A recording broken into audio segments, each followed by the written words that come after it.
Getting hit multiple times coming out of that bike section. More drivers coming to blows.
Well, hello and good afternoon, everybody. Welcome back here to Slow Motion Broadcasting, and welcome back to the Spec Racer Ford Weekend Warriors. This is round number 6 of the season, coming to you tonight from Aragón. My name is Ron Maunz. Alongside me in the broadcast booth is Charles Boshell. Guido Marzucchi is our producer for today's broadcast. Well, Charles, to bring a little bit of warmth into our souls, we're here at a track for the very first time in the Weekend Warriors world, Aragón. It's been a part of the iRacing service for a decent period of time now, but it doesn't get a lot of love. I think this track has pretty much just been stuck in witness protection for quite some time, which, it depends on who you ask. Some people find that to be a bit of a shame. Others find it to be a blessing in disguise. But I think we'll have answers for a lot of these drivers come time for the end of today's race. Yeah, I think so. This is, we've done the other, I guess, the other track here in Spain, Jerez, as well as a couple of the other ones. But all these tracks are very similar. They're kind of really more geared for MotoGP, but they can run the cars here as well. This is once again, as you said, not really used a lot. I do remember with my team antics here in iRacing, we've had to do some qualifications here for a couple of series, and it's a very difficult track to kind of get your head wrapped around. It's going to be a challenge for these drivers. It's much more of it's a long track, but it's a very technical track as well. There's only really a couple of really long straightaways that you're going to get some maximum draft off of, but otherwise you're going to be working pretty hard to keep the car on the gray stuff here during the course of this lap. Yeah, a lot of medium speed turns around this racetrack. I think the configuration that we're running at here, 18 turns in all, decent amount of them are medium to slow speed. You can tell on some of these tracks where it feels a bit clunky in a race car that it is definitely designed for motorcycles. But before we get too lost into the coverage, we'll take a look at the championship point standings as we head off into round number 6, nearing the halfway mark of this season. Time flies when you're having fun. Here's Spec 1, where Ian Joyner has really been the tour de force throughout this championship, holding on to a 101-point tally over Series admin Jason Green in P2. Alexander Gorson is slotted in third with Felix Simoes and Kane Halliburton running after top 5. Halliburton, the reigning champion, not really getting off to the start that he had in mind, but still a lot of time left to go. Nathaniel Schramm, I see the Schrammers out there in the YouTube chat, is slotted in 6th. Dirk Braun, the sponsor of these broadcasts through Dirkies Dickles, more on them in a couple of moments' time, is slotted in P7. Joachim Osbeck in P8, Jason Dunnington and Dan Witzak round out your top 10 in the Spec 1 points. We'll take a look now at Spec 2, where Scott Russell is at the top of the poll there, although it is a lot closer than it is in Spec 1.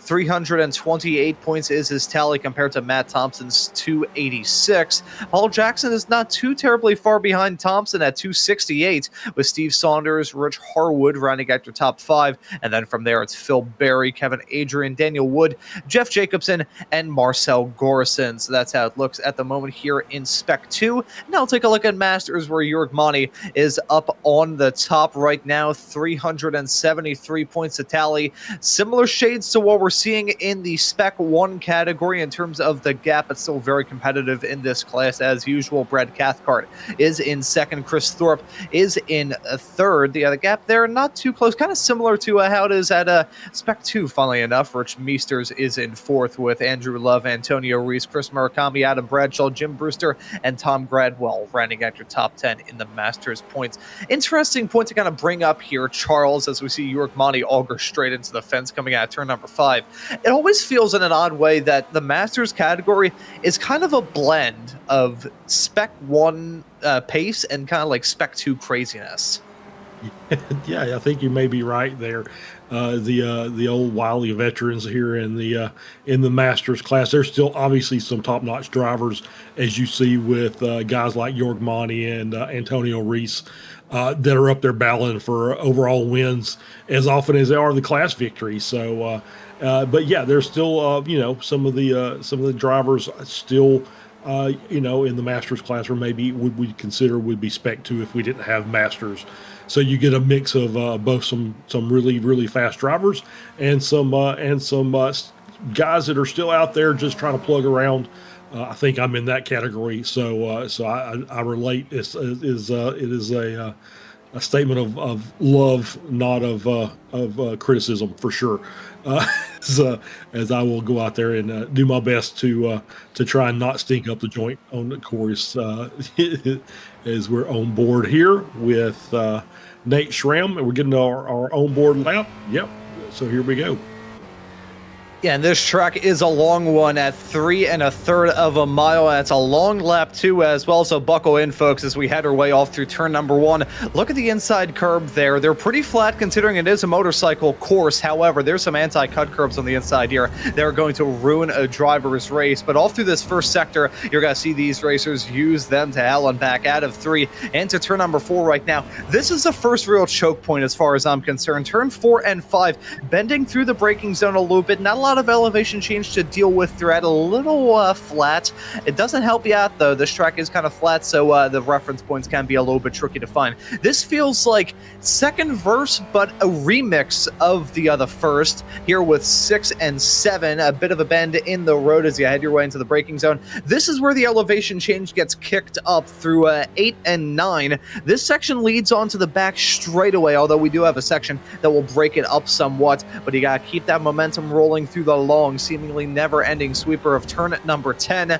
I can never get that right, and in some cars, it's just a tick under being completely flat out, so we'll have to see how everybody deals with that, especially on lap 1 on cold tires. There's a bend in the road, which makes up turn 11, but here's turn 12, sliding out a little bit on exit. Beware of the track limits through here, and I think Nathaniel Schramm may have gotten caught out by that. Gives a chicken's lift through turn 13 to serve that. You can see, though, big curb on the inside turn number 14. That could be used as a bit of a launching pad throughout this race, so we'll have to see who's going to be the first to get bit by that here. That was turn number 15 that we just saw him go through, finally getting that slowdown more or less taken care of, maybe trying to find a draft here as well. Speeds are going to be much higher as they head their way down this flat out blast into a very heavy braking zone. In fact, the heaviest of this lap. It's turn number 16. There's usually a long left-handed sweeper that some configurations use, but this is the car configuration. Turn 16, this tight hairpin, a little bit janky in an odd sense. It feels like the track kind of falls away from you as you hit the apex. Now through 17 and 18, building up the speed, rising up the hill. 18 can be a little bit blind, to be wary of that pit entry. These racers are going to have a real test on their hands throughout this race, and even the pits are going to be tough. That right there completes a lap with Nathaniel Schramm, P8 at the current moment, as I noticed something as they were heading down the back straightaway, and I don't think I've ever seen this in a qualifying session before. How did Elias Plava get disqualified? That's a good question. I was noticing the same thing as you were sitting there going through the lap guide. Yeah, that's kind of weird, and I don't know if that means he's disqualified from qualifying or if he's disqualified from the entire event. So we'll see if he shows up. I feel like Guido's in my ear saying, no, it's just qualifying, but I don't know. I've never seen it. So I'm gonna trust Guido's judgment, but if he's not there, I'm gonna yell at Guido after the race. So we'll say Guido. Yeah, we'll say that you mentioned those anti-cut curbs. I nicknamed them landmines as we were doing some laps here. I would not want to hit one of those on a motorcycle. I think those are probably some of the most dangerous anti-cut curbs I've ever seen, especially if you're talking about motorcycle racing. They will disrupt the car's rhythm. You did see Schramm just kind of get a little squirrely coming out of one of the corners and got pushed wide. So they will disrupt your corner if you hit it, but not so severely that it will spin you out. But you have to be very careful with them as well. Yeah, it is going to be a tough test for these racers with the curbs. And to touch on the Elias Plava storyline, I believe he will be able to actually see the start of this race. But if he starts at the back, which he most likely will because he can't set a qualifying time, he was actually quickest in practice. He was above the likes of Kane Halliburton, Nathaniel Schramm, Connor Bell, Jason Green, Dirk Braun.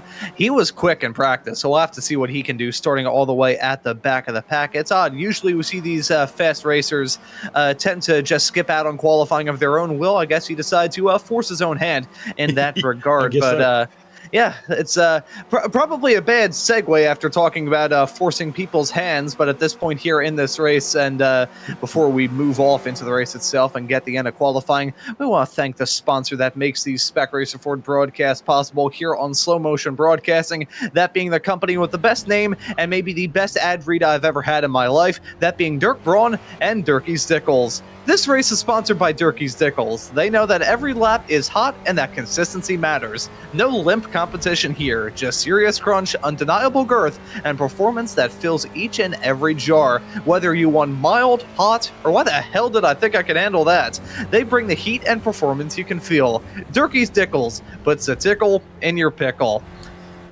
That will never get old. It won't. It won't indeed. I would agree with that.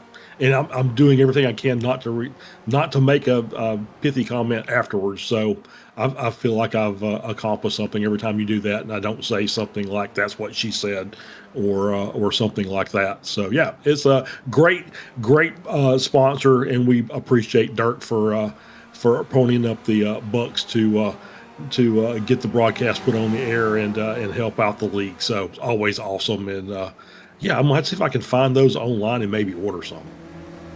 Yeah, I was actually looking into it not too long ago. I've never been too big on pickles myself, but I know my best friend Kate is, so I'll have to maybe pass that information along. She actually, I showed her the ad read when we first got sent it, and I could see the life be brought back into her eyes after a long day at work the day prior. So that's tells you everything you need to know about that ad read. I've had to do my fair share of like very important, very special ad reads before, but that one is I think I said this off the air, and I'll say it on the air because there's still truth said and just. That's the only ad that I can never beat myself up about screwing up. You know, I'll feel bad, kind of, but you know, I don't think Dirk will be too upset if I mispronounce a word in the ad read for Dirky's Dickles.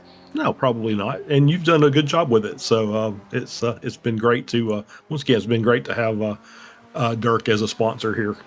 So yeah, it was like qualifying about over here. We're on our last laps as we see cars filtering back into the pits, and Ian Joyner out there still out on track.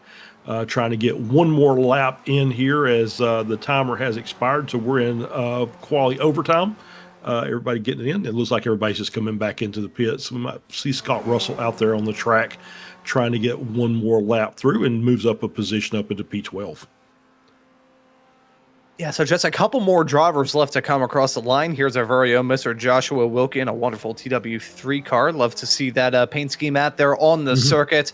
I'm going to refrain from making any further comments because I don't want to jinx him once again because I quite value my position here at Slow Motion Broadcasting. Otherwise, I don't think I would have enough money to afford Greek yogurt or Dirky's Dickles for that matter. There's Wilkie actually testing the pit entry. Yeah, the pit entry is one thing. The pit exit is another, very narrow as you head your way through there. There are white lines, of course, it being iRacing. If you cross them, you're going to get sent off into penalty hell. So that's going to be another thing that we talk about, especially later on, doubly so considering how close this field is. If we have any side-by-side battles in the pits, we're probably going to see one driver get shown the door.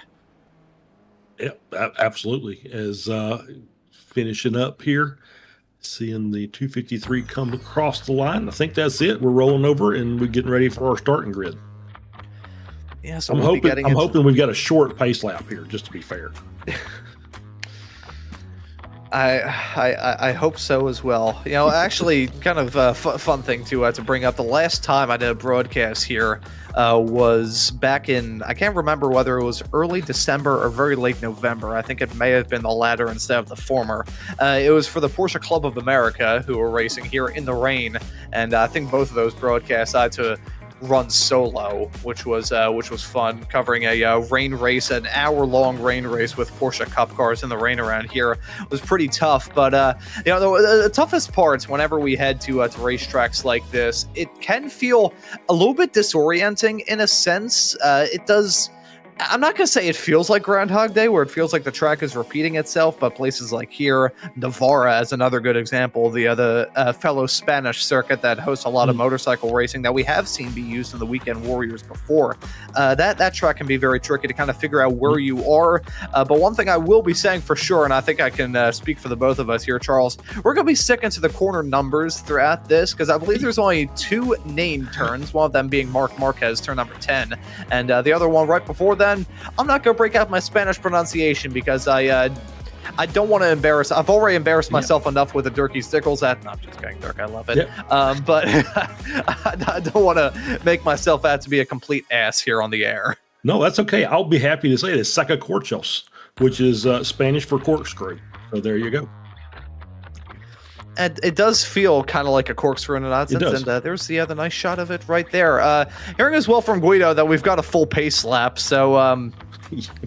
I could probably speak in slow motion here. Let's take a look at the starting grid here today. No, that was cheap. Connor Bell is going to be starting this race from the pole position. The Canadian setting at 2:14.34. 1:35.4. Kane Halliburton is only 0.6 of a second back in second. Now, it being a big race, you can kind of read into these gaps however you want. I think we're going to probably take them with a slight grain of salt, doubly so with the draft later on.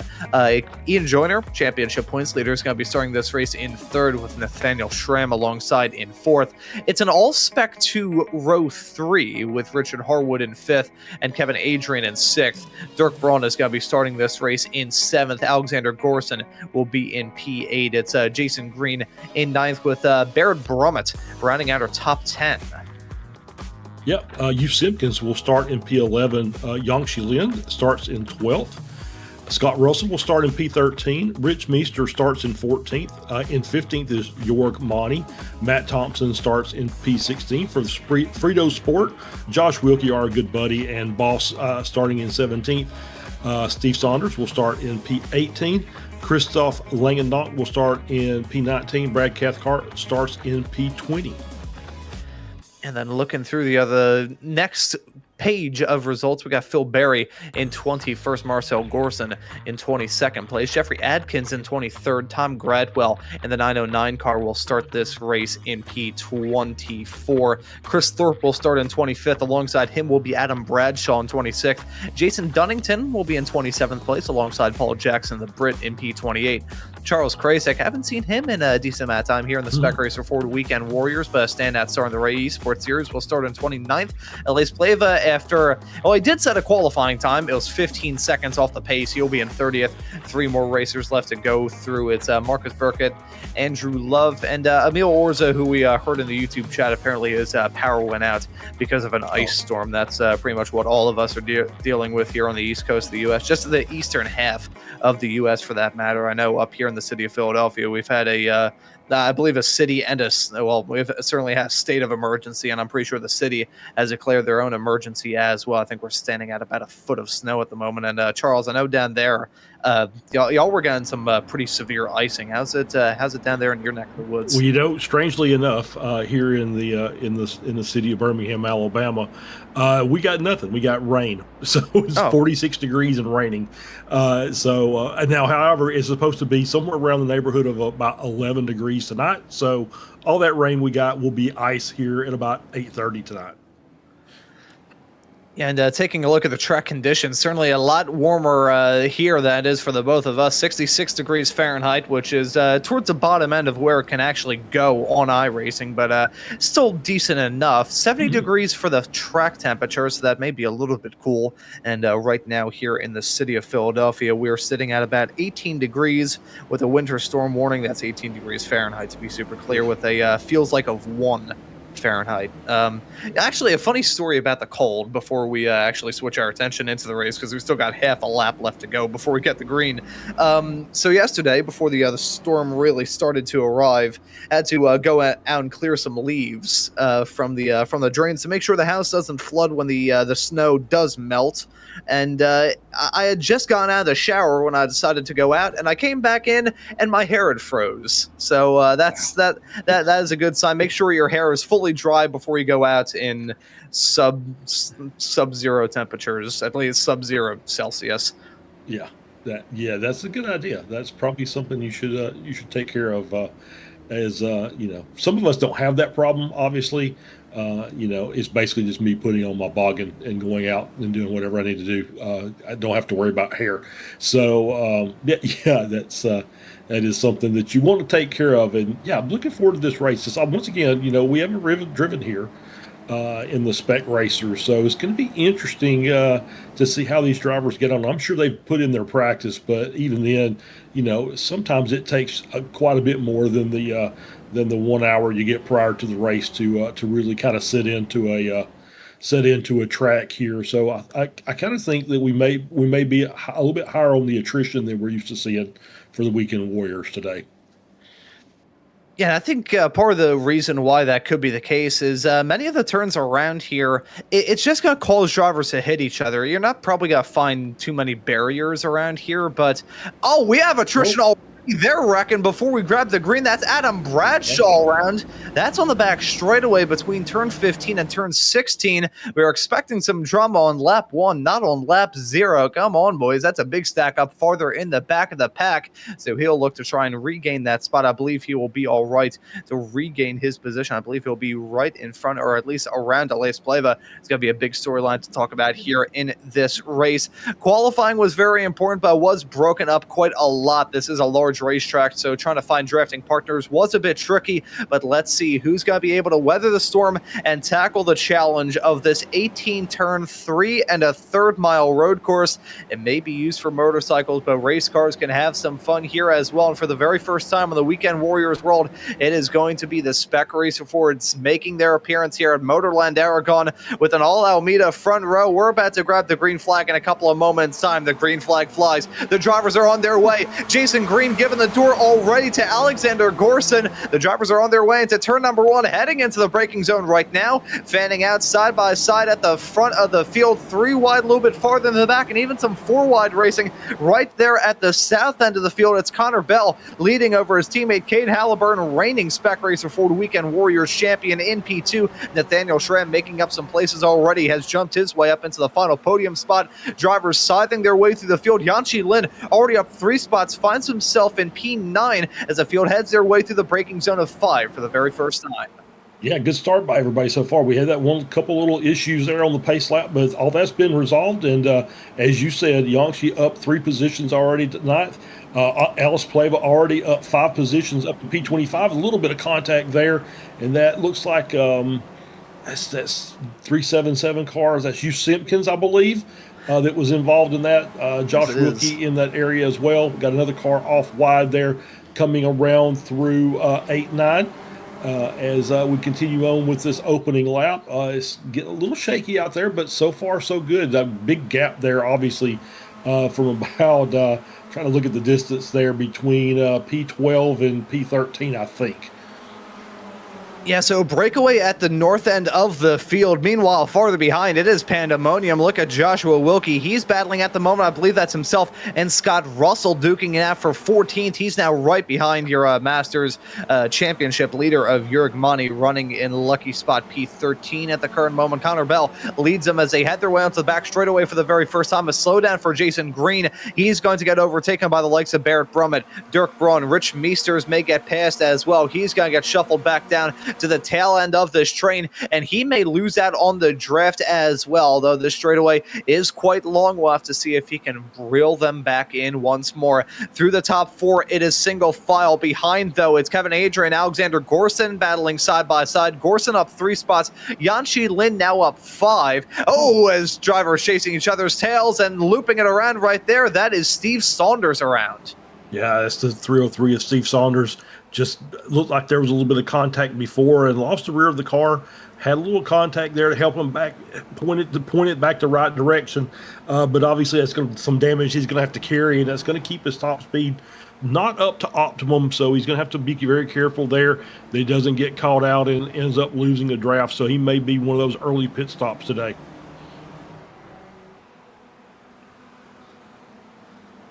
Yeah, I feel like with the very different lines that we're seeing around here. Sorry, called me as I was taking a sip of my beverage there. My apologies for that. But yeah, probably going to see some alternate strategies develop throughout this race, although I think we'll have a lot of time to talk about that once those pit stops near. For now, though, we take a look at this replay to see Steve Saunders getting caught up in the drama.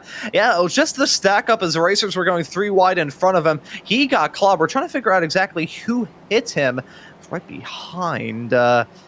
Not exactly sure. We'll wait for further confirmation. Hearing that may have been Brad Cathcart who to sent him into that moment. Brad Cathcart in the 905 car, currently down 5 spots from where he started in this race. P25 for him at the moment. Unfortunately for Steve Saunders, he has a black flag. I would assume that would be for an unserved slowdown. It is possible. I don't. We're hearing that he came in and took his fast repair. So pit exit speeding penalty looks like that might be what the issue is. And we haven't talked about that very much. Oh, we got more contact there. That's the, is that Wilkie? Is that Wilkie around? just in that second group or that second pack there was up toward the front of that and just contact, and I can't see the other car to give you the exact who that was, but there was other cars involved as that as well that took some pretty massive contact and lost some body parts there in that little incident that happened. It was at Langendonk with a black flag as well. So, and now Cathcart with a meatball. So maybe Brad was involved in that as well, and that's the one that we saw losing the front end of the car. So probably some wheel and suspension damage as well. Yeah, so drivers learning that this racetrack can be brutal, even outside of the first lap. The first lap was rather tame. Lap 2 and 3, on the other hand, has seen the pandemonium break out. Here's Christophe van Langendonk and the number 49 car, the driver from Belgium. He's on the inside of a side-by-side fight into the turn. Well, now he's stuck on the outside. My apologies. It goes very deep down into the turn. Already a missing front clip on that machine, so I think the air conditioning may have been so strong that distracted his driving, got in his eyes, and he missed the braking zone heavily, heading down into turn 16. So he's got black flag. Brad Cathcart with a meatball flag. Steve Saunders has now come down pit lane to serve his penalty. And looking into that moment that we saw with Mr. Wilkie, I believe the other racer that was involved in that, heard from Guido, and I went to confirm it myself. It was Rich Meesters who got collected in that bit of drama as well. I think Charles Krasik may have gotten a bit of that action as well. I believe that was heading off through the infield through, the infield, I like to call it the Titan Twisties, turn number 5. I think it may have been around when that contact was made, but proven to be a tough cookie to crack here already at Aragón. Yeah, it looks like we've got a few drivers that might be struggling a bit, and you can see how wide you're taking some of these corners to try to keep the speed up in these cars. And with Langendonk, it may just be the fact that he may be at the incident limit already. It's a couple 4Xs with the contact, obviously was missing the front of his car, and then you get to a point to where you're just missing corners, and the next thing you know, you're at 13. So it is very possible that he's already at the incident limit. We're only on lap 3.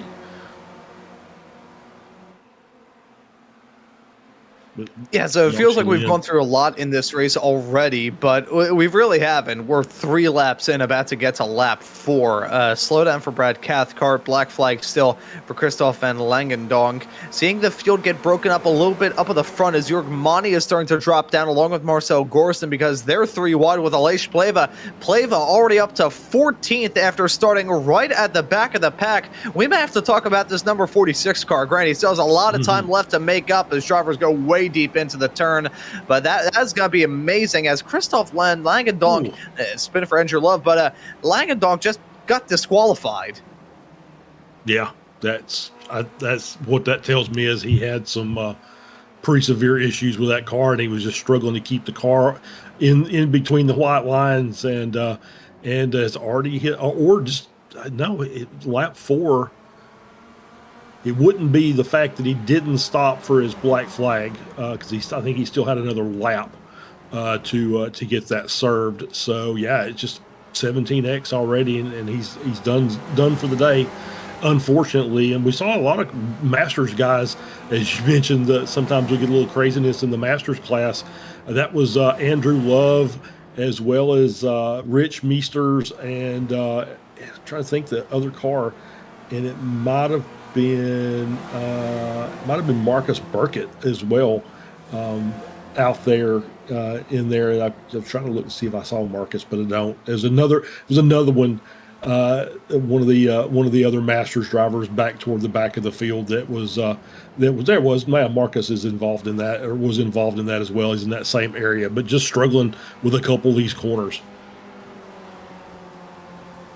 Yeah, so probably by the end of this race, we'll figure out what are going to be the major choke points moving forward in the history of this racetrack. As usually how it goes here in the Weekend Warriors world is that once a track gets used, you start to see it a little bit more often. Even the more obscure and out-there racetracks like the New Hampshire Oval, we've seen that get used by the Formula V Weekend Warriors a decent amount of times in the past. Got used already this season with one of the later rounds in the championship. And speaking of the Formula Vs, I want to give some love to our producer, Mr. Guido Marzucchi, He was able to grab the W at Phillip Island just about That's 24 hours ago.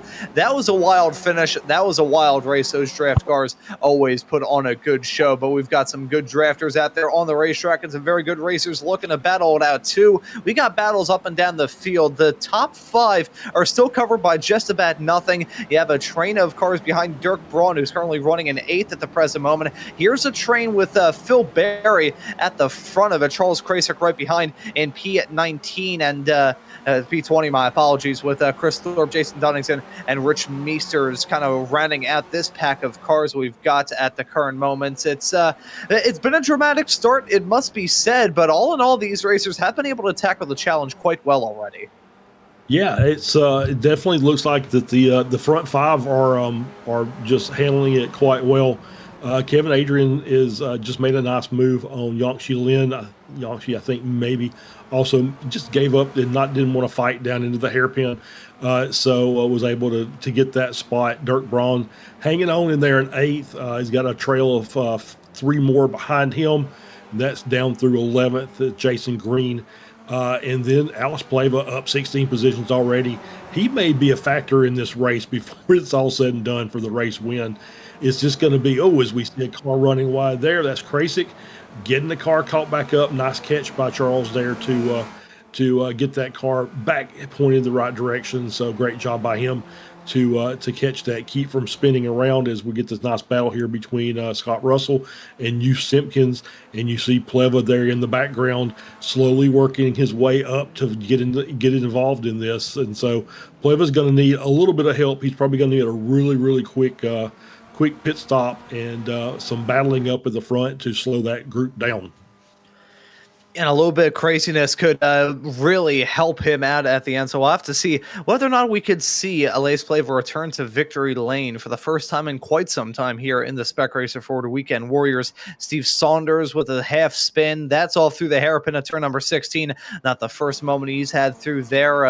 It probably won't be the last moment we see heading all through that hairpin in this race. It's a tricky course, this. It's one that doesn't get a lot of use. I usually talk about racers maybe feeling some overconfidence on tracks that we've been to a lot before. On the first appearance of a racetrack, you got to talk about these racers maybe having no idea where the hell they're going or where the hell they need to position their car. Yeah, exactly right. I think that's it. Is as his laps get clicked off, these guys up front will start finding little things here and there that they might not have recognized before. That's going to allow them to pick up a half tenth here and a half a tenth there. And then the next thing you know, they're up battling for the overall lead as we get a nice move there. Ooh, that's really deep, and I think that's a little bit too far there. And is that York Monty around? Yeah, that was York Monty around. That was our Masters leader who is now towed back to the pits. That's going to give Rich Meesters the Masters class lead, running in 17th overall.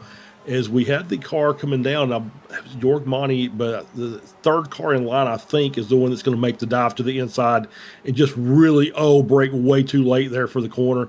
Just couldn't keep it under. And I think, and there we go.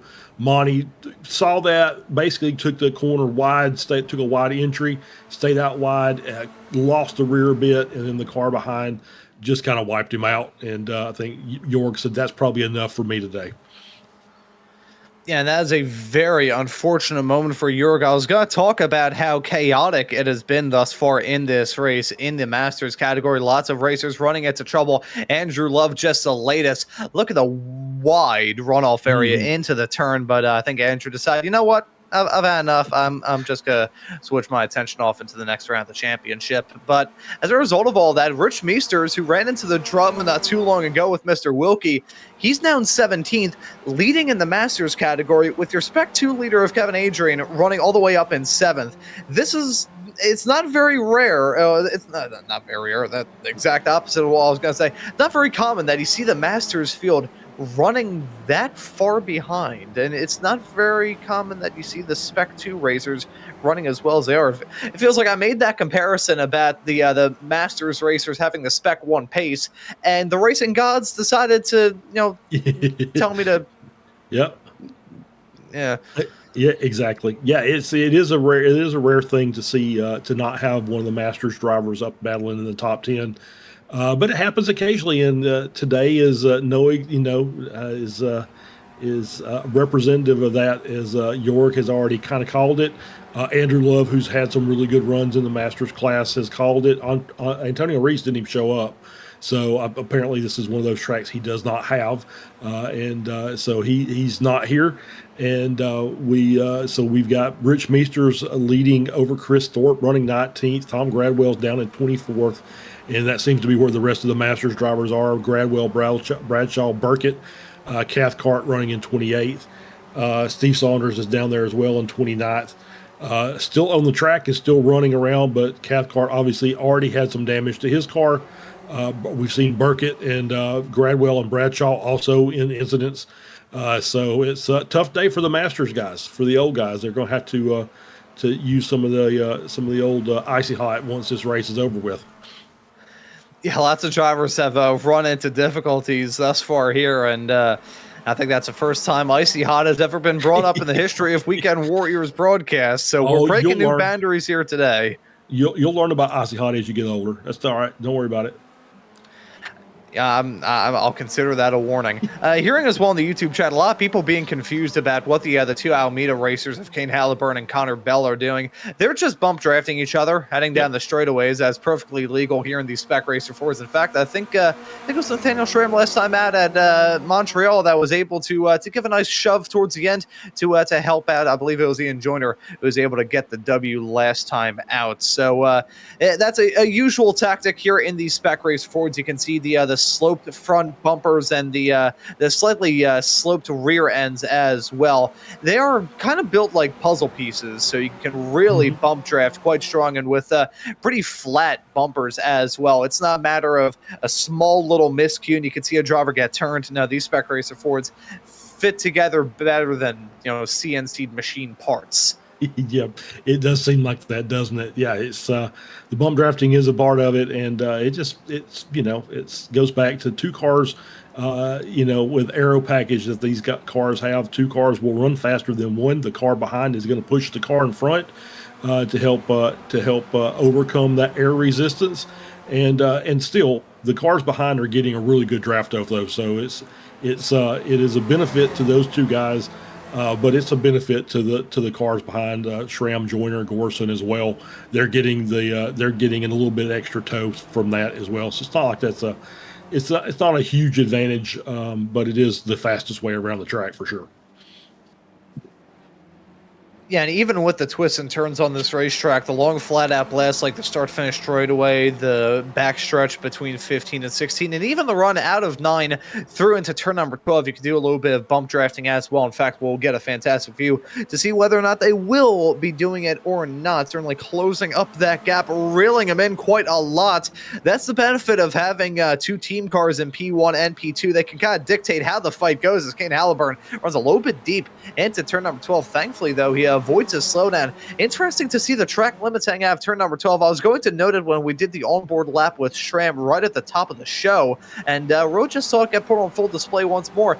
The track limits can be a little bit interesting heading through there because Halliburton got away with it. Kevin Adrian, meanwhile, who we see on screen right now, your current Spec 2 leader, did not.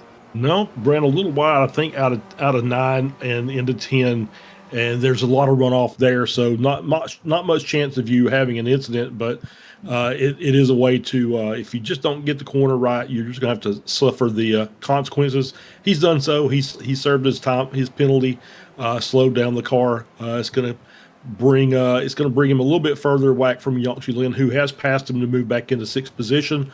But that gap, you can see 8 seconds between Yangtze up to that lead group, who are still separated by 8/10 amongst all of them, with Ian Joyner now setting the fastest lap, 2:14.408, and the lap times just keep getting faster and faster as we burn this fuel off.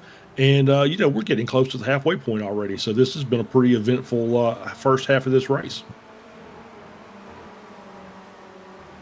Yeah, it has been a wild start for many, including Aleix Pleva, who after getting disqualified in qualifying, that rhymed obviously because it was the same word. No, the commentator's saying striking before I could even spit my words out. Pleva runs deep into 1. He's got to drop down to 13th. Yeah, I got to say, Charles, and this is honest, turn one, we talked about this track being disorienting for us commentators. It's very both disturbing and disorienting for the drivers because the runoff area is it makes a runoff area into turn number 2 at the old Sochi Autodrome that the F1 circus used to run the Russian Grand Prix at. It makes that look like a soul patch. Yeah, it's there's a lot of room out there, and Alas just blew through his braking point and ran off the track, got it rejoined, but he cost himself 2 or 3 seconds, and that may be the bigger thing. Is I think he's got the speed advantage over Eust because he'd already caught Eust and Scott Russell, so he'll be able to catch that back up, and he can use the draft off of Simpkins' car to gain more time, but. It's that gap up to the next group that was really hurting him, and he's lost, like I said, 2 or 3 seconds to that next group up, and so any as those gaps grow, it makes it more difficult for a solo car to gain time.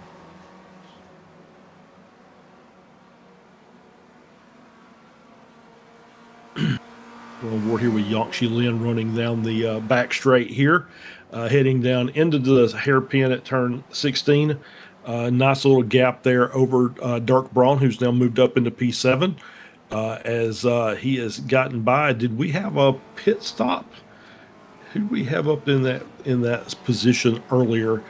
Oh, yep. So now we've got some of our leaders, Halliburton, Bell, Gorson now coming into the pits as they're going to come in and get their service done at the midway point of the race, just crossing over the 20-minute mark. So they're in now, and Connor Bell with a black flag. Oh, no. And that is going to be on the entry. So that's going to be a 40-second stop and hold for Connor Bell. That is race done. There's no way he's going to make that time back up against that group that's he's been running with. It's just not going to happen, and that's going to be the end of his chance for at least a race win. We'll see what he's going to be able to get done in the remainder of the race and how many positions he's going to be able to make up. Yeah, so that is disastrous for Connor Bell. He's going to drop down like an anvil push out of a helicopter, already down 19 spots from where he started. That is about as bad of a qualifying run, about as bad of a pit stop run, as you could possibly get.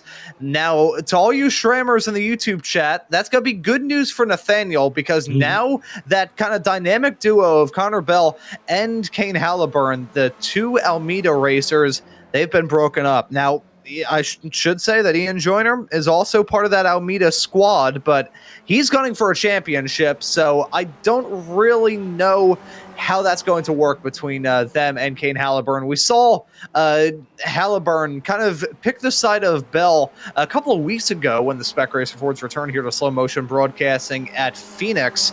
I saw those two kind of work together, and Ian Joyner, given the cold shoulder, I'm not sure if we're going to see those two work together, even though they are part of the Almeida Academy. So this may be coming up well for Nathaniel. It's been a chaotic season here in the Spec Racer Fords. Lots of different storylines to touch on, and we'll be talking about them throughout the second half of the season here on slow motion broadcasting. But Nathaniel Schramm may be able to round off the first half of the season in the best way imaginable, and that is grabbing a victory here at Aragón. We'll have to see those pit stops here soon. Don't want to get out of a bit of color that I was going to be mentioning a few moments ago about the runoff area of turn number 1. From the final braking marker through to the outside wall, it is 770 feet. So you've got a lot of space there on the outside. That is huge. As Ian Joyner, this is huge for this race, has come down pit lane. Yep, Ian's in, and that's SRAM out by himself. He needs to come in this lap. He needs to come in a pit. Just not going to – he's going to be able to he's going to lose time with those cars that are coming in together. And even Joyner, who's going to be coming back out of the traffic, is going to be able to get a draft off of somebody as he comes back out of the pits. And I believe Connor Bell has said, you know what, I'm done. I've messed it up. He's been in the pits now for 2.5 minutes. I don't think he's coming back out. I think that's race over for Connor. So that is good news for SRAM. That's one less guy to contend with up there at the front of the field. And seeing as well in the YouTube chat, somebody asked, should commentators be held accountable for sabotaging the race like that? I will say, and this is honest, yeah, I was going to say March 3rd of this year will be my 3-year anniversary of broadcasting, and not too long after that, it'll be my 3-year anniversary since my first ever Weekend Warriors show. I've probably done about 1,000 broadcasts since then, probably about 500 in the past 13 months. If I went to jail for every single time, if I picked up a charge for every single time I've ruined a driver or a team's race, I would be in federal prison. So I'm hoping that we don't get held accountable. Otherwise, I'm probably going to have to do some jail time. Nathaniel Schramm holds on to that lead still, 10.5 seconds over Yanxi Lin in P2. Yanxi is a driver that I think we'll have to consider, not necessarily for the win, but still for a good result. I mean, he is, if there's anybody who can be on kind of the Weekend Warriors Mount Rushmore, so to speak, I think Yanxi would be under heavy consideration for that. He is a quick racer in these slower club class cars. Yeah, absolutely he is. I would completely agree with that. And it doesn't matter which one of them we're talking about, because he's been victorious in basically all of them that are kind of attributed to the SCCA as well as the Weekend Warriors. So yeah, Yanxi is one of those guys that would not surprise me to get a win, but obviously maybe started a little too far back today to be able to get up to the front. But you never can tell. These guys start battling, which they will do probably in the last 10 minutes of the race. These guys will start fighting for positions, and maybe Yanxi can make up the time, but it's going to be very difficult. But yeah, just a tremendous racer in these, especially in the Spec Racer car. He's just really good. So we now got Schramm and Green in the pits. Schramm did come in on that lap. That's good. That's going to get him back out in some draftable positions, as well as Jason Green. Hugh Simpkins in as well, as we've got Yanxi Lin now inheriting the race lead, and as we've got we're on board here with Schramm coming out. He's come out about 1 second in front of Gorson. And where is he going to be in relation? He was about 3.9 behind Joyner, so lost quite a bit of time there. And Joyner is he's right in draft range of Halliburton. So it's going to be how much is Joyner willing to fight his Almeida teammate here in the last few minutes, as we're on board with Kevin Adrian with a high shot and just missing. Going to be missing the hairpin here. We're going to spin the hairpin and spinning the hairpin. Yep. Seen that. There's Adam Bradshaw sneaking through to get by and without causing the contact. And so back around they go, and Adrian's going to lose a few seconds with having to collect the car and then wait for the car to come through. So that's going to cost him quite a bit of time. It was Jeffrey Adkins has just recently picked up a black flag. He's down in P18. I think there may have been a close shave in that moment with Kevin Adrian and Adam Bradshaw, but nothing major. Neither drivers have a meatball flag or anything of the sort, so it'll come out well for them. The battling for what's going to be the net race lead is looking interesting. That's Kane Halliburton and Ian Joyner, P7 and P8 at the current moment. Joyner in the number 8 car, running in P8 right behind Halliburton. The gap is only about 0.4 of a second, so this is going to get intense real quick. Nathaniel Schramm, meanwhile, under pressure from Alexander Gorson, as we take a look at a replay to see a moment from Marcus Burkett in the 920 car. This is heading onto the back straightaway out of 3, hits the curb, and one problem with that curb is the fact that it is designed for cars, because the motorcycles, I believe, usually just run completely flat out down the backstretch.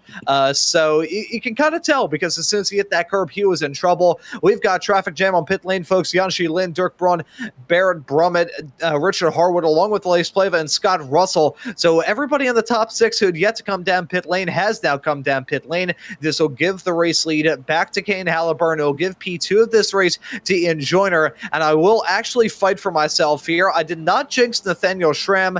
It was a pit stop that really undid his race. Looking at the times, just in the pit stall, Ian Joyner spent 11.1 seconds down in the pit stall. Halliburton at 13.5. Schramm 16.3. Yep, that's so we talk about this. If we're looking at Halliburton as fueling properly, then you have to wonder if Ian didn't take enough fuel. He's going to have to maybe ride behind for a bit, and looks like maybe Schramm took maybe a lap too much which happens from time to time. And so we'll see if Schramm, obviously still within 5 seconds. So, carrying a little bit of extra fuel, which means he doesn't have to do any fuel saving, so he can run flat out. And we'll see if that's going to help him, if he's going to be able to make up a little bit of time. He does have Gorson in tow, so he does have a car that he can work with if Gorson's willing to maybe use the old front bumper to help push Schramm along. They could make that time up and make this a 4-car battle up front. Once we've got, now that everybody's kind of got their pit stops done and dusted, Yonk Lin in 5th, Dirk Braun in 6th, Jason Green 7th, Harwood in 8th, Kevin Adrian in 9th, Barrett Brummett in 10th, Harwood leading Spec 2. Leading Masters is still Rich Meesters running in 15th. Yeah, so that Masters category has been so hard to pin down, but it looks like Rich Meesters is on track for the W as we get into the final 10.5 minutes of this race, with Kane Halliburton running at the front, punching the hole in the air. It's a 2-2 battle up at the front instead of a 4-car fight that we had not too long ago. Halliburton and Joyner all by their lonesome. You have to go 5 seconds back to find Nathaniel Schramm and Alexander Gorson. Yanqi Lin on an island of his own, 8 seconds farther behind Dirk Braun, as his own battle with Jason Green and Richard Harwood to deal with. Here is your current second place runner in the Spec 2 category, and a driver who we thought was maybe going to grab the W in that category, but because of the drama that we saw with himself and Adam Bradshaw, looks like there's some damage on the front end of that car too. Richard Harwood has inherited that top spot in the 777 car, so we'll have to see how things go for him here, but we could very much so see Richard Harwood winning it all at the end. 10.3 seconds is the gap between himself and Kevin Adrian, which isn't completely insurmountable, but it's pretty darn close. Yeah, it is pretty close, and it's as we know, there's Josh Wilkie. Looks like he may be locked up coming down in the braking zone there, and I believe that is the hairpin corner as they work their way around. And we're going to get a replay here. See Wilkie kind of riding in the back of this 5-car group, and is he going to just be late on this?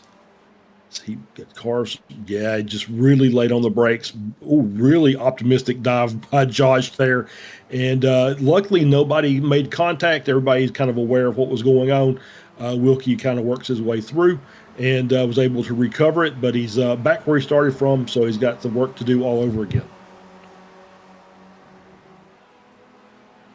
Yeah, so now with not a lot of time left to go in this race, some of these racers that find themselves on the back foot, they may get a little bit desperate. They may try and go for some moves that aren't necessarily going to work. We'll just have to find out how it all works at the end of this race. We jump back to the battle with Schramm and Alexander Gorson. Lap car farther up the roads. I believe that's Steve Saunders in the 303 car, so we'll have to see how that plays into this battle. I think he may be able to get out of the way as they head their way through the back straightaway. Here's a battle, though. This is Charles Krasik and Adam Bradshaw. We saw Krasik get a piece of the drama with Wilkie a little bit earlier on, and he runs incredibly wide through turn number 7. I had a feeling that he would get away with that, and get away with it he didn't. No, see the yellow flag, meaning he has a slowdown to pay for, and so just running a little bit too wide outside of track limits. As we've got another battle here with Adkins and Burkett. It's a Spec 2 versus a Masters driver. Obviously, every position counts because these are your points are allocated based on overall finishing position. So even if you're battling with a car in a different class, you still want that position. So the battles will continue on. Doesn't matter if they're in your class or not. You want to be in front of them. As they keep racing, and now we're looking at maybe a 3-wide situation as we come down here into the hairpin. Who's that moving to the inside there? Really deep and not quite enough there. That's the 964 car of Rich Meesters. Oh, and everybody gets a black flag. It's like Oprah just joined the racing here and started handing out black flags for everybody. Rich Meesters with a black flag, Phil Berry with a black flag, Josh Wilkie with a black flag, and Josh's car looks kind of rough. He decided he's going to go one more lap and try and get past a couple of these cars before he comes in to serve that drive-through. Manages to get that move done over Matt Thompson, who is the only car, I think, in that group that did not get a black flag that time, although his car looks like it's been kind of in the battles as well. Everybody look under seats. You got black flag. You get black flag. Everybody gets a black flag.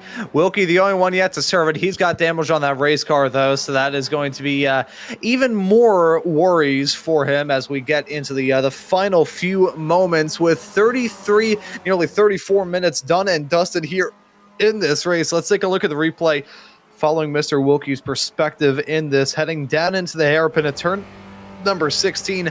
Good spot to get a move done, but a good spot to look out for some carnage, and that was a lunge from Josh before then. Didn't result in the drama, but did give him some incident points that probably played into him picking up the black flag not too long after that. There's Phil Berry in the midst of some battling, 3 wide as they headed their way into turn number 16.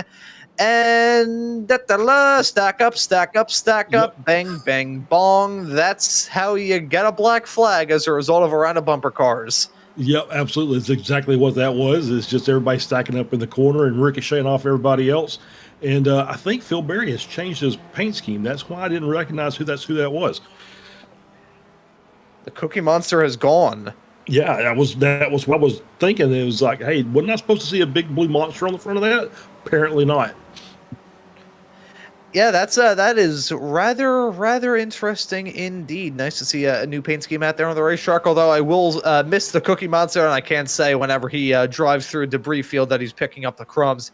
Here's Kane Halliburton and Ian Joyner running in the top spots. Hugh Simpkins now with a black flag. Lots of racers down the Spec 2 category picking up black flags as we get into the final stanza of this race. Seeing another question in the YouTube chat asking about the other names lighting up in blue and red. So we'll hold on this shot right now following your leader of Kane Halliburton. You can see everybody from Rich Meesters and 20th down black with the blue name.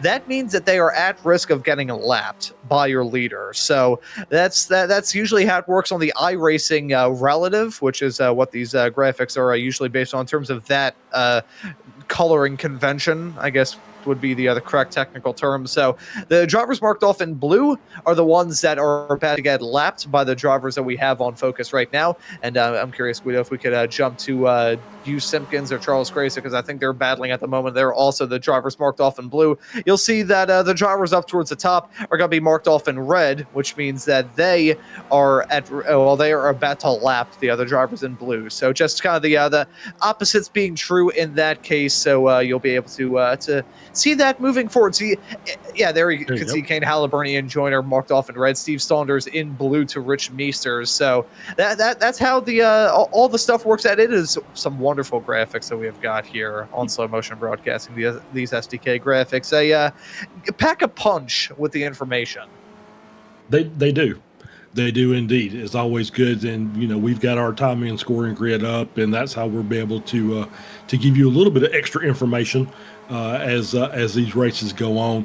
Like we can see the pit times and things like that you wouldn't normally see on the timing tower, as we are on board here with Richard Harwood.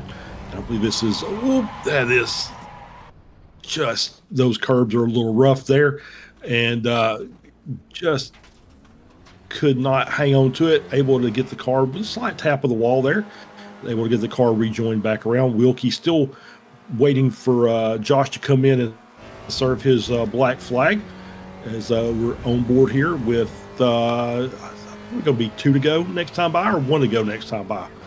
So I think it's 2 to go now. Yeah, so 2 to go. So Wilkie is definitely going to have to come in and serve that drive-through before the end of the race. So he's going to have to come in and get that served, as we're on board here with Kevin Adrian. Still looks like he's made up quite a bit of time, or Richard Harwood's lost a little bit of time, and now he's only 2 seconds off of that Spec 2 lead. So we'll have to keep an eye out for that battle as Elish Pleva has worked his way up to the top 10. So great drive by Pleva to get all the way up into the top 10. Obviously, a couple of still got a chance to pick up a couple of more spots, but probably hurt himself on a couple of those slowdowns that he had. And Josh has finally come in to serve his drive-through.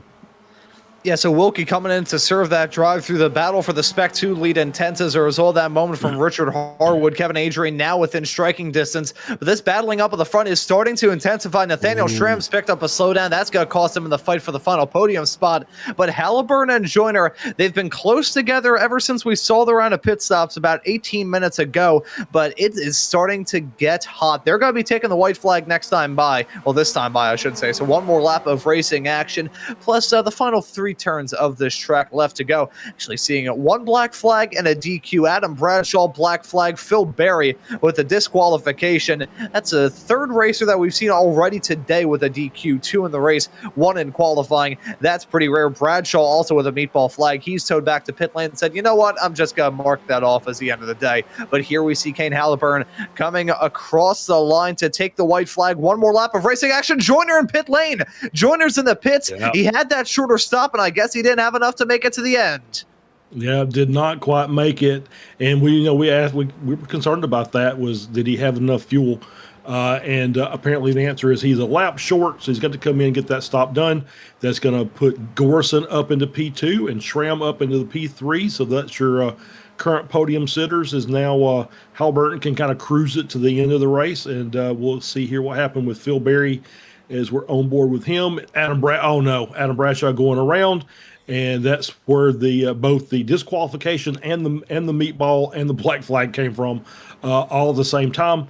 As now Tom Gradwell has a black flag as well, and that is the worst possible thing. You don't want that black flag on the last lap. So hopefully he hasn't made it around to pit lane yet. He can serve that before the last lap. Otherwise, it's a penalty added on to the time at the end of the race. And if he comes in coming to take the checkered flag, that's just going to doom him even more, because not only does he lose the time coming into the pits instead of coming across a line, he would have to get that penalty anyway, so it would all come down to naught. Looking at Rich Meesters, who's on track for a win, the Masters category, he has 1 more lap to go. So I think that was Tom Gradwell coming into the pits there in the back of shots, coming in to serve that black flag. I think he's coming to take the white, so that's not going to hurt him too much. Meanwhile, Kane Halliburton is about 1/3 of a lap away from victory, with an 8-second gap to Alexander Gorson. Looks like Nathaniel Schramm will be able to hold on to a podium at the end of it all. Yanshi Lin fights back to 4th, with Dirk Braun holding on to P5 at the present moment. Blaze Plava currently your hard charger, but he still has about half a lap left to go before he can do that. Charles Krasik with a black flag as well. This has been maybe the hardest test for these races that I've seen in quite some time here in the Spec Racer Fords. A new track, it should be expected, but one driver who's going to weather the storm from the green through to the checkered is going to be Kane Halliburton. He's only 1 corner away from victory, and a dominating victory at that, but he didn't lead by this much for all that long. It was drama towards the end to take the white flag that's going to give him the W comfortably over Alexander Gorson. Kane Halliburton, your reigning champion, wins it here at Aragon. Alexander Gorson is going to come across the line in P2. Nathaniel Schramm just barely behind in 3rd. I think Gorson was running out of gas come time for the end, because look at that lap. That was quite slow. He lost out on a decent amount of time on that lap, but either way, close finish there. Close finish as well with Yanshi Lin and Jason Green. Ian Joyner about to come across the line in 6th. It's Dirk Braun running out of gas. Be careful here. Richard Harwood, who's about to win in the Spec 2 category, going to finish in 7th. Will Dirk come across the line? Will he have enough run? Will he have enough momentum? He's not going to finish in the top 10, but he will just barely irk across the line in 11th. Yeah, Thompson Trophy winner for today is Dirk Braun. As we get Jeffrey Atkins with a DQ, Charles Krasik with a black flag here on the last lap. That's tough. Jeffrey Atkins obviously disqualified on the last lap. It's just as bad. Dirk parked there on the side of the straightaway. As we got more cars still coming across, looks like Gorson Marcel is going to end up maybe getting 14th out of this. I think so. And Rich Meesters is going to come across in 15th and get the Masters class victory just ahead of Jason Dunnington. So great job. And there's Krasik finishing with the black flag, and that's going to add 40 seconds to his time. So that's going to drop him down the order. And we've got Josh Wilkie, also Thompson Trophy winner, just going to just put his way across the line. And he's just parked right there beside Dirk. and get that all done. So he will get across. And NP21, Gradwell coming across as well. with his finishing in 22nd. He'll actually pick up a couple of positions, or at least one position there with the black flag ahead. Atkins is, I think, the last one. I think that's everybody across the line finally. Just seeing Dirk just creak his way down the start-finish straightaway. I think he's now officially come to a stop, but that was such a sad spectacle. He ended up finishing in 11th, so credit where credit is due, the fact he came across the line. This race had everything. Fantastic racing, couple of wild incidents. We didn't see a driver go upside down, although I think it's been quite a while since we saw that, but I think we'll see one in the Burnham Up Wreckfest. This is in the runoff area of turn number 9. I am kind of terrified to see what we are going to see here. Oh, man. Yep. Oh, and there's a driver upside down. There's Pleva backing his way out of the gravel pit. It's just a herd of Spec Racer Fords in the gravel trap. Oh, wow. Yep, everybody's broken. Oh. So what you love to see at the end of the day, blow off a little steam, wreck your car, and get to do it all over again next week with some fresh equipment. So, a great race. I kind of agree with you. It had a little bit of everything. Some good battling up front, some good battling in the mid-pack, some crazy incidents as well, and a good result at the end, and a nice victory there for Halliburton, taking the overall win. And good battle there between Gorson and Schramm. Schramm really pushing hard to try and get to the P2, but not quite enough today. So he'll settle for third, and I'm sure he'll be quite happy with that. Yeah, I think he'll be very pleased with that. A lot of racers are going to be happy to see the end of this race, but a lot of racers as well going to be happy that they got the opportunity to run here, because many drivers had some standout performances. What a way to round off the first half of this Spec Racer Ford season here on Slow Motion Broadcasting. Thank you to all of you for tuning into the show as well, the YouTube chat. As per usual, always hopping with energy, joy, and Schramm fans probably excited to burn me at the stake for the potential commentator jinx that I put on him right before the first pit cycle. Let's take a look at the race results, though, because we have a lot to go through as the drivers are still burning it down. The amount of smoke and dust up in the air. I feel bad for Guido's graphics card. I think my computer has now been turned into a space heater as well. Kane Halliburton walks away with the win. 8.2 seconds is the gap. Alexander Gorson finishes behind in second, with Nathaniel Schramm only about 0.3 of a second behind in third. Jan Schielin is going to finish in fourth. Jason Green in P5. Ian Joyner is going to finish this race in sixth. Richard Harwood, your winner in the Spec 2 category, rounds out your top 7 with Elias Pleva. Kevin Adrian and Barrett Brummett rounding out your top 10. Dirk Braun finishes right behind him, P11. Scott Russell in P12. Matt Thompson in 13th. Marcel Gorson in P14. Rich Meesters wins it in the Masters category, finishing in P15 overall. Jason Dunnington is classed in 16th, with Hugh Simpkins and Chris Thorpe rounding out your first page. Yep, and Marcus Burkett will finish in 19th, and that's the final step on the Masters podium. Josh Wilkie finishes in 20th. Tom Gradwell finishes in 21st. Charles Krasik, 22nd. Paul Jackson, 23rd. Jeffrey Atkins, 21st, 4th. First car lap down. Brad Cathcart, 25th. Steve Saunders, 26th. Phil Berry finishing in 27th. 28th is Adam Bradshaw. Connor Bell finishes in 29th after the penalty on the pit stop. Jorg Monty finishing in 30th. Andrew Love in 31st. Christoph Van Langendock in 32nd. And Emil Orza did not take the start, obviously, with power and internet issues, and will be classified 33rd. And so those are your results here for round number 6 of the Spec Racer Ford Weekend Warriors here at Motorland Aragon. We expected a wild race, and a wild race we got, but we got some drivers looking to have a chat with us, and thinking about how exactly we can start this up and rolling. We got one race winner and 2 drivers who had a good shot, but things not really going their way. So I think we're going to do this a little bit different. Charles, I am going to drag in Richard Harwood to have a chat with you, because I think he's probably going to be very jovial about the result here today. Yeah, we'll bring Richard in here and have a chat. Richard, congratulations on your P7 overall and your S2 victory. So pretty hard battle there in that second half of the top 10, and then in the mid pack as well. So talk about your race from your perspective. But it was a lot of fun. it's a new track for me. I haven't raced here before. There's a huge amount to learn. It's quite a long track, but to get a good lap out, you've really got to be taking quite wide lines into corners, but the curves are quite serrated. It's very, very easy to lock up or spin if your tyres are up in the air when you're bouncing over the curves, which did happen to me a couple of times. But yeah, it was a good race. Qualified 5th. Made a little mistake near the beginning. Was kind of running in that second group, as you said, saving a lot of fuel. Ready for the race at the end, and unfortunately, just when things were gearing up to get exciting, I managed to spin, just about kept it out the barriers, and then rolled home in 7th. So very happy with the result. Great to get the Spec 2 win, and a lot of fun racing here. I look forward to coming back another time. Yeah, absolutely. Obviously, you mentioned it, and we've talked about it as well as kind of our first time coming to this track. So, I think maybe the off-track limit, the track limits, and maybe the slowdowns, maybe caught a few drivers out that weren't quite expecting maybe the tightness of these some of these corners that are out here on this track. Yeah, that's exactly right. I mean, I was quite high up on the incident count myself, and normally I try and run like 0 incidents, but I think I was up to 10 or 11 by the end.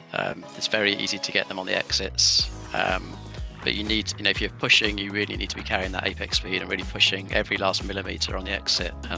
So very easy to rack up. And I did see a few people get black flagged. So unfortunate for them, but great for me. I think I rolled past Dirk as he ran out of fuel on the last lap as well. So that was nice too. Nice bonus position at the end. There you go. So, this is where I failed to have not done my homework. So I don't know where we're going to be next week. Oschersleben. Okay, so there's a familiar name. So obviously we've run Oschersleben a few times. So what are your thoughts about that track? I think I've only done it once in the Formula Fords, and I can't quite remember it. So I'm going to have some practicing to do again this week, I think. And I'm hearing from Guido, it's the B layout, so the short track or the shorter version of the layout. So that'll make things even a little more interesting. Yeah, the short tracks are always a bit more chaotic, so I look forward to seeing you there. All right, Richard, before we let you go, we'll let you give any thanks or shout-outs if you want to, and then you can go celebrate your class win today.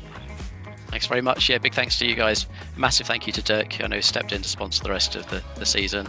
So really, really appreciate that. So thanks to you all. Yeah, see you next time. All right, Richard, see you next time. Thank you very much. Yeah, so Richard Harwood, best pleased with his win in the Spec 2 category here today, P7 at the end of it all. And I think now I'm trying to think of who I want to have a chat with first. I think we'll please the YouTube chat and bring in Nathaniel Schramm, the most popular man in all of the Spec Racer Fords, to have a chat. Nathaniel, welcome into the broadcast booth. It's a podium for you here in this race, but the path to get there was far from straightforward. How was it out there? It was fun. A lot of drafting and then a little bit of strategy issues on my part. Couldn't do math, added a wee bit too much gas into it. And then a little bit of driver issues with that slowdown that I caught. But a lot of fun with Alex after the pit stops. We were, right along with each other. So that was great. Well, I will say, if it makes it feel any better, the driver that you were up there in the interview waiting area with, Ian Joyner, had the opposite issue. He didn't put enough fuel in his car and had to come into the pits, and you finish in front of him. So all the problems to have, I guess he probably had more of a worse one, but it's still a good race for you. I want to ask you about this track. The first time that we've seen it be used here in the Spec Racer Ford Weekend Warriors, and it is quite an odd one. How did you like Aragón? I thought it was a really fun track for these cars. You got the big straight, which keeps everybody together in the draft, but then the rest of it is very technical, and it rewards, maximizing, the track and knowing your setup, going over the curbs and being very technical and precise with things. So, yeah, it's a really good balance, and I'm hoping that we can race it some more. Yes, I think it worked out well for you here in this round of the championship. And next time out, we've got Motorsports Arena Oschersleben on the B configuration. Kind of cuts out some of the more fiddly parts of that racetrack. What are your thoughts heading off to another unknown quantity in 1 week's time?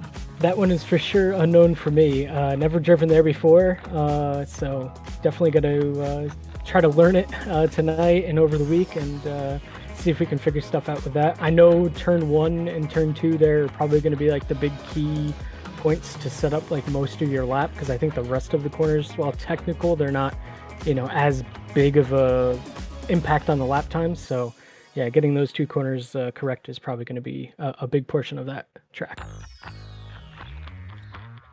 Yeah, so that's going to be a very tough race to look forward to in 1 week's time. And we'll let you give any thanks or shout outs. I will also let you know that the chat is absolutely popping off now that you're here in the broadcast booth. So we'll have to have interviews with you more often just to drive up the engagement. Well, we'll try to keep on the podium and keep it going. But yeah, I want to thank you guys for doing the broadcast as always. It's always fun. Like to thank the league for putting it on. I'd like to thank our sponsors, Turner Machine Development and Gager & Sons Power Systems, LLC. And I finally like to thank my supporters in the chat. Always good to watch back the videos and see the chat supporting me. Yeah, well, thank you very much for joining us here on the broadcast booth, Nathan. Well done on the podium, and we'll see you next time out at Motorsports Arena, Oschersleben. Thank you. And Oschersleben, a track that someone who I've gotten the opportunity to work with a handful of times, Reese Gardner, South Pole Racer, set in a Super Serious Track Guide series many, many moons ago. It's a track that brings race car drivers into their karting days in all the wrong ways, but that's going to be a fun race to look forward to. We'll touch on that in a couple of moments. But Charles, we do have Ian Joyner up there in the booth. We'll have to ask him how his club card was working at the gas pump. Yeah. Let's bring Ian in and we can talk about it. Ian, so congratulations on a P6. Obviously, not exactly what you had planned out, but we talked about it as the race progressed. Obviously, your Connor Bell coming in with the penalty on the pit stop. He said that was enough for me. I don't want any more of this. And then you came in and we talked about the difference in the pit stop time between you and Kane and Nate. And yours was by far the shortest one, and it turned out to be a little too short. Yeah, it definitely was. Yeah, I realised almost straight away. Just made a silly mistake with how much put in. Which is a shame. Maybe should have slowed down a lot more. Might have avoided it wasn't much, but might have avoided the stop. But it was sort of too much fun hanging on to Kane. I was saving the best I could behind him. But really, that stop was always going to come. At least the pace was good behind him. But yeah, it was a shame. Would have been a fun last lap otherwise. Yeah, I was going to ask how hard do you think Kane was pushing there at the end of that after the pit stops were over that just maybe kept you from being able to save as much as you may have wanted? I'm absolutely certain he was pushing. I think if he had an opportunity to break the draft, he definitely would have done. From the amount of curb he was using, you could see sort of for the lap time pace as well. So yeah, I think it's very hard to leave someone unless they make a big mistake here because the draft is so strong. But yeah, so all I could do was lift at the end of the braking zones. Again, it might have finished a bit higher up if I just accepted that I wasn't going to hang on and really gone for fuel saving. But yeah, it was fun. Would have been interesting because it was only sort of half a litre to a litre or so short. So it wouldn't have made a huge difference. It might have been just behind him if I'd fueled properly. There you go. So we race and we learn things every time we race, and we just kind of try and do a little better next time, right? So speaking of next time, next week the B circuit at Oschersleben. So I know we've driven Oschersleben in all the Weekend Warriors. I think you've had some pretty good success there, but we're doing quite a little bit of variation on the circuit, a little bit shorter. So what are your thoughts? I have driven it with the Formula Ford before, and I really enjoy it. Actually, it's a great little track. I think I was actually on that broadcast. I think I was actually on that show. Come to think of it. Well, you're on every show, Ron, so that doesn't surprise me. Yeah, touche. Yeah, he's definitely Ron was definitely there. Ron's always there. It was fun. Yeah, it's great. I think I think from memory, I think it was, to me at least, dramatically easier than this place from a pure driving point of view. This is really, especially if you choose to use all the curbs, it's really really tricky track. A lot of fun. I think the pace spread will be a lot closer there. So should be fun. For sure. All right. Well, Ian, congratulations again on P6. And we'll see you next week, but we'll give you a chance to give any thanks before we let you go. Thanks, guys. Yeah, thanks as usual to the league. Thanks to Kane for showing us how to do a good lap and then going out and doing it just that little bit better.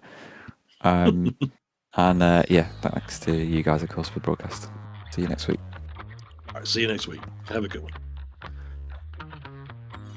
And that right there was Ian Joyner joining us here in the booth, and I believe that's the last interview that we'll get the opportunity to have here on this broadcast. But Charles, Aragón proved to be a pretty tough cookie to crack here, but next time out at Oschersleben, that's going to be a venture off into the unknown for just about everybody.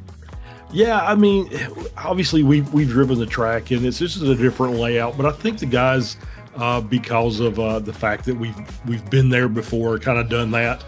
I think it's probably a little bit easier than we had here with a brand new track that maybe nobody's even kind of had a chance to put a lap on. So I think we'll have a good. We always have good races with the Weekend Warriors. So there's no bad race that we're going to have. It's going to be fun, and there'll be some things to talk about. And I'll look forward to seeing y'all all next week. Yeah, that'll be a fun way to start off the month of February here on Slow Motion Broadcasting. And speaking of, to round off the month of January, we have still got a couple of broadcasts left for you between now and this time in 1 week's time. It's the American Muscle Series returning here to Slow Motion Broadcasting for round number 3 of the championship at Canadian Tire Motorsports Park on Tuesday, January 27th at 9:10 p.m. Eastern Time. The Sim Racers Group F4 Series is running at Rodskogen. The SRG F3 Series is running at Circuit de Barcelona, Catalunya, and the Formula V Weekend Warriors will be at Summit Point. Of course, next time out, Oschersleben will be the host of the Spec Racer Ford Series for the first race in the second half of the championship, with AMS running again at the Red Bull Ring, not next Tuesday, well, not this upcoming Tuesday, but the Tuesday after that. SRG F4 at Misano and SRG F3 at Miami. So that's going to be the first time that the Miami Autodrome has been broadcasted in a race here on SMB. So that is going to be a rather fascinating look into a track that's either going to be really good or somewhat iffy. So we'll see all that in just 1 week. So actually a little over 1 week's time. I'm getting ahead of myself already, but lots of stuff to look forward to here on Slow Motion Broadcasting. A lot of stuff that we got to see here today from wild racing, pretty dramatic strategy calls, and the occasional worry with track limits. This race really had it all, and hopefully all of you have enjoyed the broadcast here on Slow Motion Broadcasting today. But for myself, Ron Maunz, Charles Boshell joining me in the broadcast booth, and Guido Marzucchi working on the cameras and the graphics and the virtual production hauler, I say thank you all so very much for tuning into the action here on Slow Motion Broadcasting today, and we hope to see you all wherever it is in the not too distant future.